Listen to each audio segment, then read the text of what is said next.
joined by Blake Shinn, and he was a part of one of the most famous moments in Cox Plate history, nearly caused a major boil over with Humidor against Winks in her third. What was that day like? I guess I know you're trying to win the race, but sort of soaking it all in when you're on your way out to the barriers and everyone's here just expecting your horse to win, and you've hatched this amazing plan to try and knock her off. Look, you you're not trying to get caught up in too much of the moment. You're just here for business, really. But on reflection, it's just part of history, really. When you look back at it, Winks, she's a legend of our sport. But from my point of view, it was just another day. We've got a job to do, and that was sort of the way I was looking at it at the time. Like you say, trying to hatch a plan to beat the great mare, but it was really impossible. But we almost did it. But it was just a thrilling race to be a part of, and. This is the greatest race we've got, way for age race in Australia, and it's good to be here another year competing again. You've been lucky enough to ride in a fair few of these now, and what makes this race so special? Because obviously after Saturday, the track layout's never going to be the same.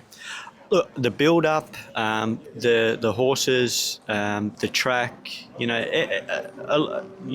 everything about it. It's like I said, it's the way for age race, the great battles, the history about the race. Watching it as a young kid, the clashes, Bone Crusher, Our Waverley Star, Northerly, Saintly, October. Like, there's some great horses, and that's what drew me to obviously the sport and wanting to be a jockey growing up. So and a lot of other people, and just to be here competing and trying to win my first, it would be it'd be a big thrill.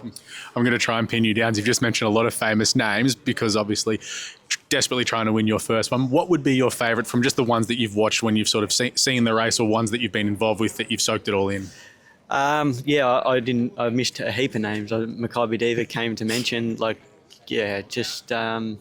You could keep going on and on. So you think it's unfortunate what happened about him, but I think there's a lot of history about it. It's hard to pinpoint one, but a few of them names that drew me to the Cox Plate, and I think it draws a lot of people to the Cox Plate. And this year, obviously, with Sir Delius not being there, but it's going to set up to be another great clash with Via Sistina going for her, back-to-back wins in the race, and hopefully we can spoil the party. I was going to say, you're devising another plan to catch them all napping and catch them out with this weekend.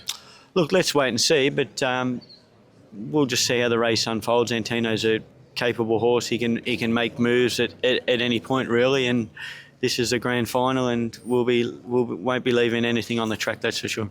Thanks, mate.